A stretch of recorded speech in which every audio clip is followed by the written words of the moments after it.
fuck out of here. Are you kidding me? I hear the rumors, but niggas won't say they said it. And no dude got a shooter like JJ Redick. You think niggas was G4s the way they jetted. Cause when the AK's wetted, then your Pele shredded. They sick, I got the chick that some say they sweated. But crying over chicks is the shit that got age. What's good? It's your boy 2K here, and I'm back with my man Willie the Kid from Brooklyn. How you doing, fam?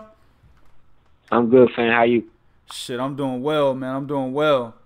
I had to bring him back because my man got the scoop, you know what I'm saying, of what happened with the 130-pound contender, Tevin Farmer, who was recently shot in the hand, apparently, right? Now, if you don't know who Tevin Farmer is, he's a guy that started his career on shaky legs, pretty much. He had some setbacks. One of the biggest setbacks was his, I believe it was an 8th round knockout loss to Jose Pedraza, who ironically was the guy that his nemesis got his IBF belt off of in Gervonta Davis, right?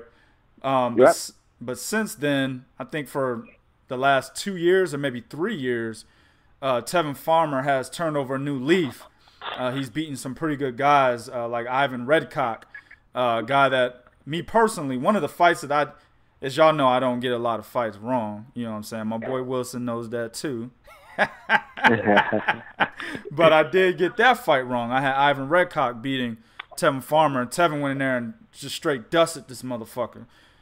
So he's turned over a new leaf, and he's actually been one of the guys that a lot of fans want to see, besides Vasily Lomachenko, fight Gervonta Davis for that IBF title at 130 pounds. Now, my man Wilson got the scoop on that. What did you hear, man? What news you got? Well, what happened with him was, from where I gathered, they were like a little family gathering and shit. They were having like a family party, and the brother, I think, got into an altercation with the sister's boyfriend, and then the sister's boyfriend shot the brother in the face. Damn. Now the brother is gonna be fine. He didn't lose his eye or anything like that. So ironically enough, he got shot in the face, survived. He's suspected to be fine. Now, as far as Tevin goes, he got shot in the hand. From what I understand, he got shot while disarming him, trying to disarm the guy. So that's what happened. And when the picture was taken, I know you've probably seen it by now on the internet all over. He was handcuffed. Right. I think they do that pretty much in every domestic dispute, like with that much violence in it. Take precautions until they get all sides of the story. But from what I'm hearing, he's not expected to be charged. Okay. Well, that's good news. So that's pretty much the story. I mean, that's very plain, cut, dry, and simple. Yeah. You know, that story is kind of reminiscent of Jermaine Taylor's situation. Only difference is Jermaine wasn't injured. You know what I'm saying? He had a altercation with his cousin. I believe it was over his girlfriend, or maybe it was something else. But he ended up shooting his cousin. You know what I'm saying? And that was in their front lawn or something like that of his house. And that was one of the first of many disputes that he was involved in, where he was supposed to be serving 6 years in prison, but he got his sentence suspended. You know what I'm saying? It's kind of reminiscent of that.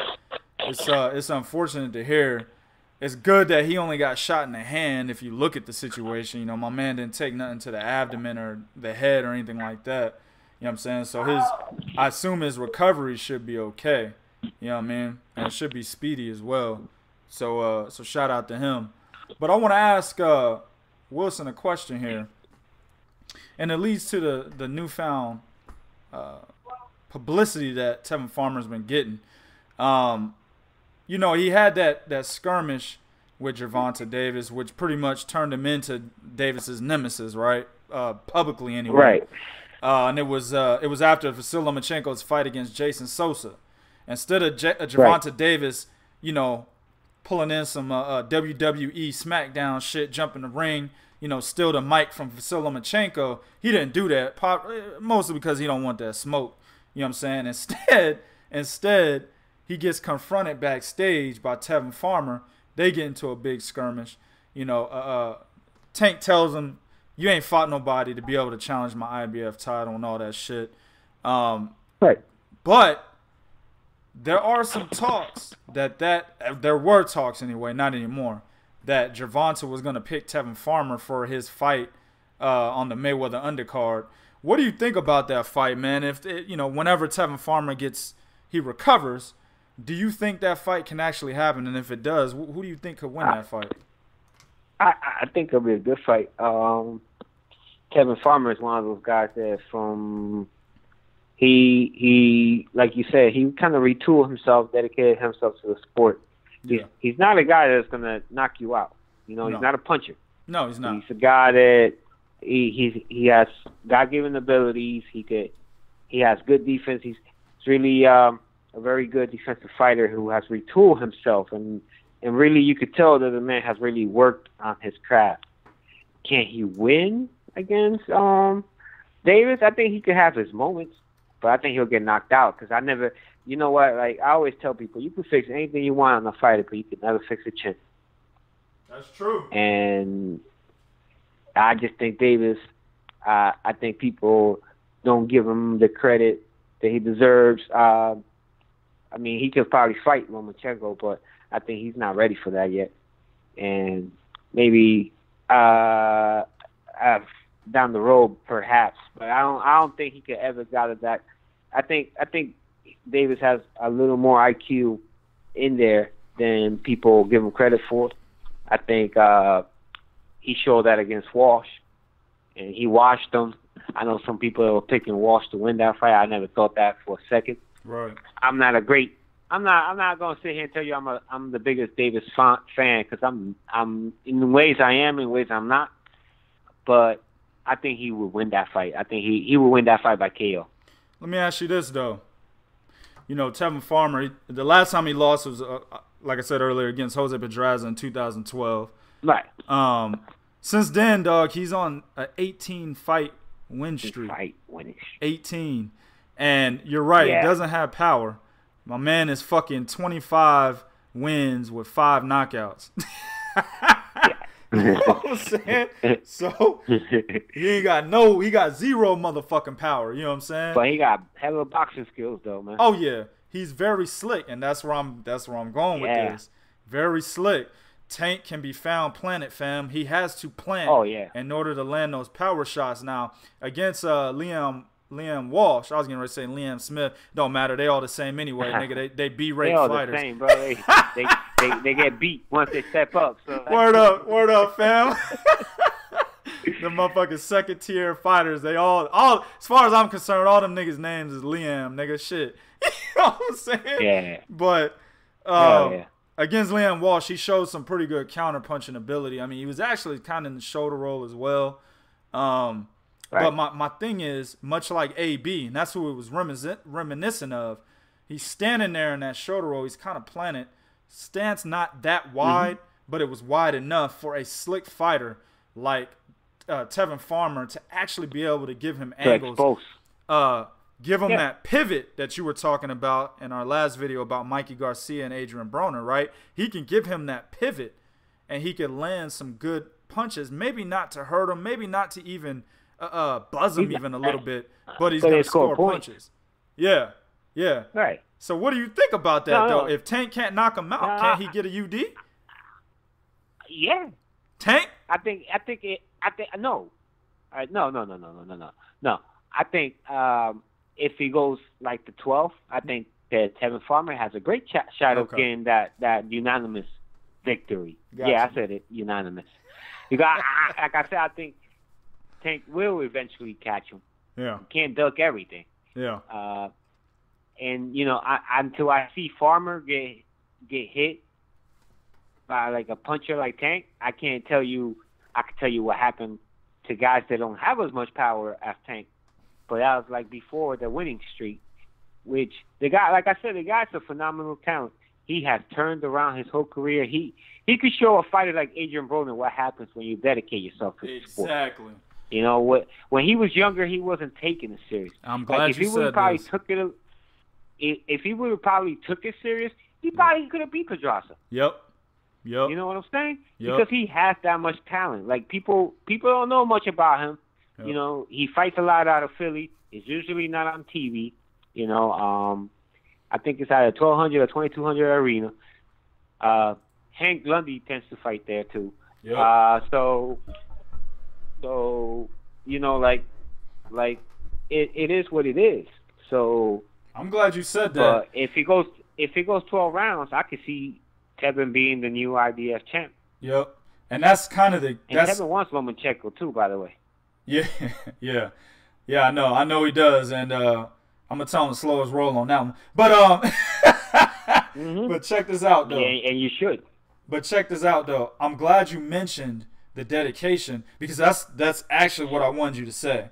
Tevin Farmer is much like Darnell Boone. Shout out to my man Darnell Boone. I talk to him pretty frequently here and there, but he's much like him. Darnell didn't take boxing very seriously at the start, and whenever he did, that's when he was able to turn his career around a little bit.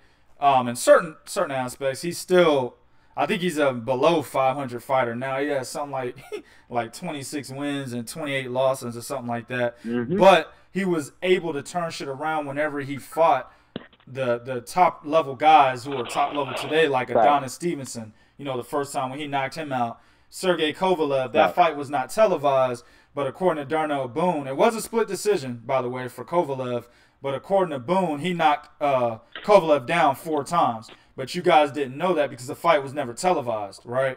And then, of course, you know, Andre Ward, he knocked Andre Ward down, right? So when he was focused, he was actually a pretty good fighter, a pretty good contender for even the top level guys of the sport today, right? Same thing with Tevin Farmer. Right. When he got dedicated, that's when he started to get on his 18-0 win or 18 fight win streak. The difference here, though, is Tevin hasn't fought. Yeah, he hasn't fought anybody on the level of a Gervonta Tank Davis. And his last fight was this past April. It was against a guy named Arturo Santos Reyes. And he won the fight by UD. It was a pretty easy fight for him. But Tank is going to be a step up based on all the people that he's faced in that 18 fight win streak. So it's an intriguing fight. Yeah, of course. Yeah. It's 50-50. Like I said, if the stoppage happens, I got Tank obviously doing that. Yeah. If he goes to, because you can stop your opponent and not necessarily be winning the fight. You know what I'm saying? Of course. So if he goes that way, I can see that. But if he goes to the judges, unless Tank has dropped him a few times or things like that, I could see where the judges will favor Farmer, because I just think that he'll look like he'll be the superior boxer in the ring. Right. Like this is to me, even though I know Farmer lost to Pedraza, to me, because of how dedicated this man has been, and unless you got like a stream somewhere and you're willing to watch a fight, like on YouTube or whatnot, or if you're like me and crazy about boxing and you fucking take the drive down 95 South, you ain't gonna really see him. You know what I'm saying? Right. You're not really gonna see him. But once you do, he'll probably be the most superior boxer that Davis has faced. Yeah, yeah, I agree. Like it's a step up for both of them, to be honest with you, in many different ways. I agree. The thing is, I agree 100%. And the thing is, with Jose Pedraza, the game plan that I said that Jose Pedraza needed to do to win, Tevin Farmer would actually execute that game plan to a T, and he has the skills to do it. So that's why I think this fight is so fucking intriguing, and that's why hopefully, you know, his hand injury isn't too bad. He can get out there, and he's one other guy I can say in the sport that's actually calling out them killers, as my man, you know, Willie the Kid just mentioned. He called out Lomachenko. You know, he's calling the killers. He wants those big fights. And maybe because he's, you know, a guy that's turned over a new leaf, now he wants that opportunity, you know, 18 fights ago. But regardless of the fact, he deserves the payday, quite honestly. Yeah, no doubt. No doubt. But regardless of how his career looked early, you know what I'm saying, regardless of who he's beaten in 18 fights since then, you know, he should get that opportunity just because he wants to be that dog, you know what I'm saying, going against these killers. Right. So this is something that all these other boxers out there, they need to follow this blueprint, you know what I'm saying? You know, there's a lot of motherfuckers out there that don't want no smoke, but they try to act like they do. You know what I'm saying? But their actions speak louder than their words. And Tevin Farmer's like one of those guys. Yeah, exactly. Good point, Jorge Linares. Good point. He ain't say Mikey Garcia's name for what, 8 months, 9 months? And Mikey called that nigga out a long time ago. Yeah. Yeah, and the minute he got a fight lined up and signed, he gonna start mentioning his name. Yeah. Like, come on, homie, who you kidding? They do that shit all the time, man. They do that shit all the time. I'm sick of that shit. That's why we need more cats like, you know, Luis Ortiz, Errol Spence, Terrence Crawford, you know, Mikey Garcia. Even though at one point Mikey Garcia ducked the shit out. What's your boy's name? Lomo. Not Lomo. The Puerto Rican cat that they were supposed to make that fight. Damn, I can't remember his name. I'm sorry, not the Puerto Rican cat. My bad. I'm thinking about Gamboa. He ducked Gamboa. Yeah. But I was thinking Gamboa was supposed to fight this other cat, but I put Mikey instead. It's the cat that's getting ready to fight the trainer. From Puerto Rico. Juanma Lopez. Yeah, Juanma. Thank you. Juanma. Yeah, I accidentally was saying that Mikey was ducking Juanma, but it was actually Gamboa. He was ducking Gamboa, but yeah, he was ducking Gamboa. Yeah. But now, man, but I think he's you know, this Broner fight, him taking that when he didn't have to. I think he has a different way of thinking now. And these are the guys that we need to have, you know, that mindset anyway. These are the mindset that these other boxers need to have. You know what I'm saying? But, yeah, like a Danny Garcia. No, they don't need to have that. Don't even mention Errol Spence. That's the one they need to avoid. We can fight. What the fuck is what? I don't even remember the bum's name. What was the bum's name he fought at 140? Damn, I can't remember his name. He almost killed his ass. Second round knockout. It wasn't Rod Salka, was it? Yeah, that's what it was. That's what it was. We could fight a Rod Salka for $1 million. Get the fuck out of here, man. You know we gotta be careful with that name, man. That's Bernard's favorite fighter. Shout out to Mr. Fuckery. Word up. All right, man. But we're gonna go ahead and wrap it up right here. But yeah, we wanna wish Tevin Farmer a speedy recovery. Hopefully, he can get out there and start going after these killers, man. We really want to see that Tank Davis fight, and we know, me and Wilson know, Floyd Mayweather gonna do whatever he can to fucking protect Tank while he's got him as a champion under his stable. So go out there and keep calling these motherfuckers out. Before we wrap it up, can I say something? Word up. Something else happened on Twitter too. The post is down now, but oh yeah, when the news came down with Farmer being shot, Tank Davis tweeted out, you know, something about I guess you got to switch it up, little boy, or something in that manner, or something such as that. And you know, like I found that distasteful. You don't kick a man when he's down. Yeah. But that's even more ammunition to make this fight happen. That's free publicity right there, and that's gonna have people more interested in that. I think if those guys get together, they should just put that shit on PBC, right on CBS or something. Hell yeah. And let these two guys shine and get their exposure. Whoever wins, should have.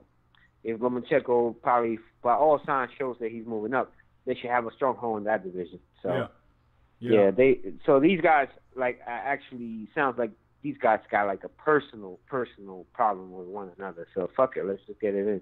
Let's get it in. I agree 100%. That was distasteful, and I think Tevin's gonna come right at him. Somebody, he may not have seen it yet. Shit I would have done though.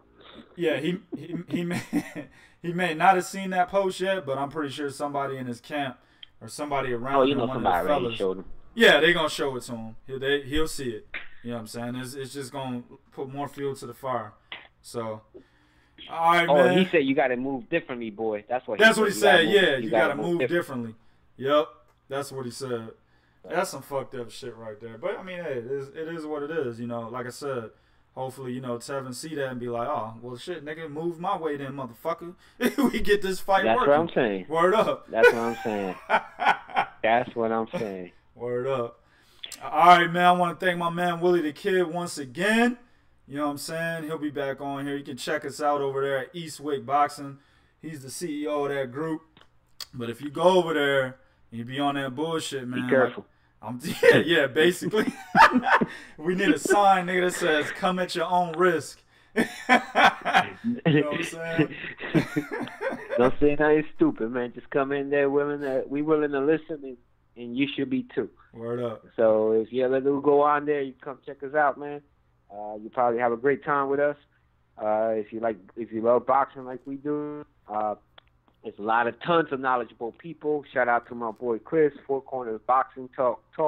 Yep. And a lot of times, by the way, people, Tank Davis will probably be fighting Rocky Martinez, and we knew that 2 weeks ago in my group. Word up. Because of our guy Chris Henderson and other people like 2K, Bo Bland, and other guys like that. We have a lot of knowledgeable people, man. So if y'all come through there, man, don't say anything stupid because y'all get smoked. Word up. All right. YouTube, do what you do in the comment section. Will be real. This is real talk for real fans. One.